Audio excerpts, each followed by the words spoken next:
First, want to say that I really feel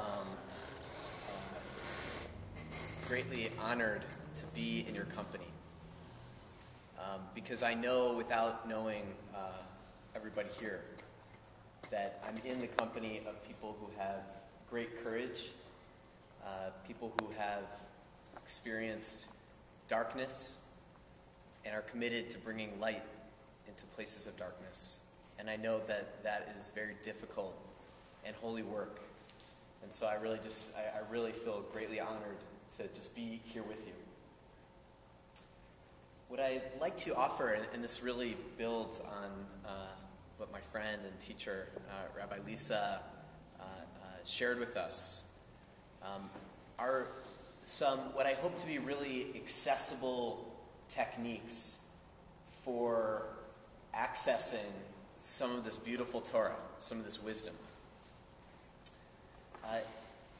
I think, broadly speaking, the techniques I'm going to share with you, we could call them mindfulness techniques.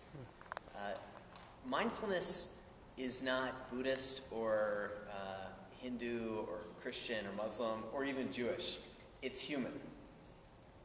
And just like we could say that there is Jewish cooking, Jewish food, Jewish ways of eating, just like there are Buddhist ways of eating, but eating is a human capacity, right? And so mindfulness, Jewish mindfulness, is really looking at this certain tools and techniques that are really connected to the fact that we are human beings and not really based on a particular belief system. But when it's framed in Jewish texts and Jewish wisdom, it really becomes Jewish mindfulness.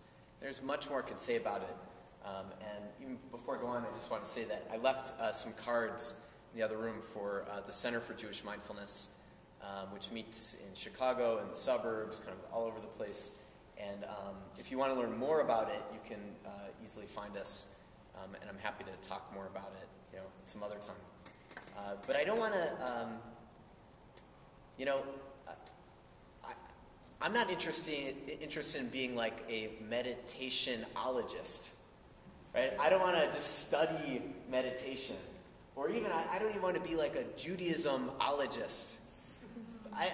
It's important to study about things, but we're here together so that we can learn about how to actually do and how to practice and how to work with our situation as human beings. And so I want to leave the talk for how is this Jewish and Jewish sources. We'll do that some other time, over coffee or at a class or something. But what I would like to share today are some techniques for working with, I think, probably this experience that Yaakov felt. Certainly the experience that I have felt many times in my life when I wake up in the morning and I don't feel so solid on my feet for any number of reasons. Or like Yaakov, I might feel like I'm actually running for my life. What happens when we are aware that instead of the kind of myth of standing on solid ground and that life is about getting our feet on solid ground, that actually we realize that we are standing on an ever-shifting landscape? What happens when we feel what's actually going on inside of ourselves and it feels raw and confusing and messy and painful, right? And good and spacious and joyous? There's a whole mix of things. One of the things that we talk about in this mindfulness practice is that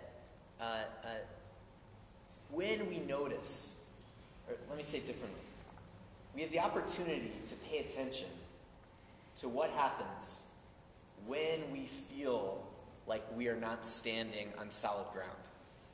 Do people have a sense for what I mean? Right, I think we all do. And, like it says in the morning prayers, umodeh al ha'emet. and you will acknowledge the truth. This word modeh can also mean, like in the prayer, it's I'm grateful for, or I surrender. But it can also mean I acknowledge. And so the starting point is to acknowledge the truth, the full truth of what we are experiencing. This is really a practice of honesty. And so when I bring my awareness, my honest awareness, to bear on my situation, I might notice that as soon as I feel that shifting ground, I have a habitual way of reacting, of acting out, of trying desperately to get solid ground underneath my feet. I think we all know about this, right? We feel messy, anxious, confused, painful, and so we habitually go to some kind of behavior or orientation that we think is actually going to help us find clarity.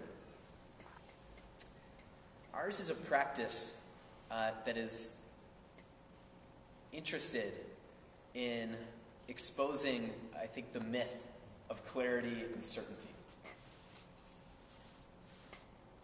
And instead of thinking that the way we get solid ground underneath our feet is by insisting that we are right and others are wrong, or we think that we'll get rid of that bad feeling inside of ourselves if we only tell that person, that he or she is wrong and, what they've done, right? Or if we think that the way I'll get rid of this uneasy feeling is by having another drink or getting high or eating or doing any kind of behavior that we think is actually going to help get rid and resolve that feeling within ourselves, then we know that we're fooling ourselves.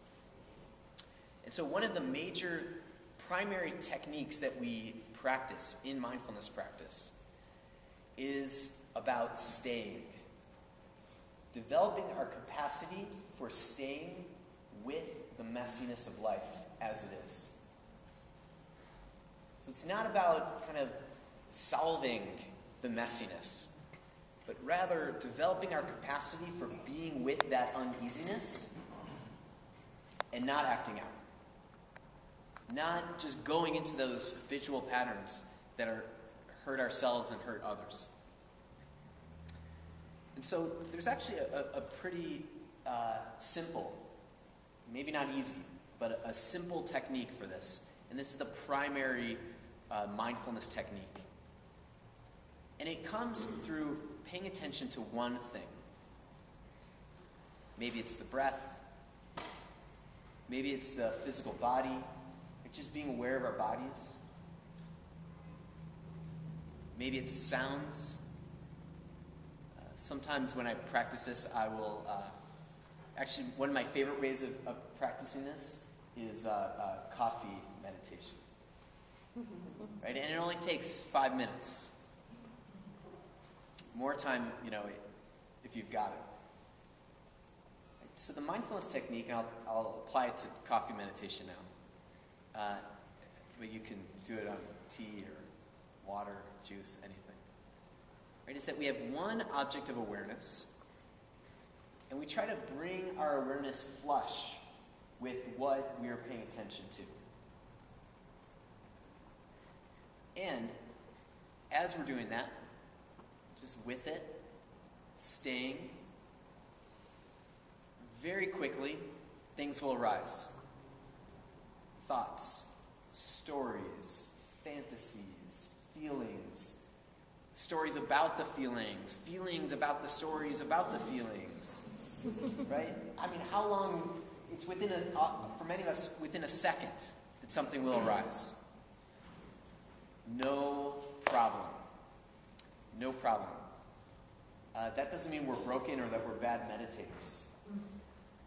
All that means is that we're human. And so what happens is that we're paying attention to drinking coffee, and so we're really tasting it. And we're not checking our email. We're not thinking about what's going to happen in the day. We're not reading. We're not getting dressed. Just drinking the coffee. Smelling it. Tasting it. Right? And then all of a sudden, oh my God, I have to call that person today. That person drives me crazy. No problem. The most essential moment within meditation is when we notice that we are no longer where we've set our intention to be. And so the great gift of this practice is that it actually works with how we actually are. And it's not a problem if we are thinking and if we have busy minds, but rather it works with that. So if I'm drinking my coffee and I'm trying to bring full awareness to that, and then I notice something comes up, I just notice it. I'm thinking, I'm planning, I'm worried, I feel it in my chest, in my belly, feel tight in my shoulders. We just notice what's going on, and then we return. The Jewish language for this is teshuvah, returning. And this is, right, we hear about teshuvah or tshuva, we hear about this a lot during the high holidays, but this is can be a moment-to-moment practice, returning awareness to where we want our awareness to be.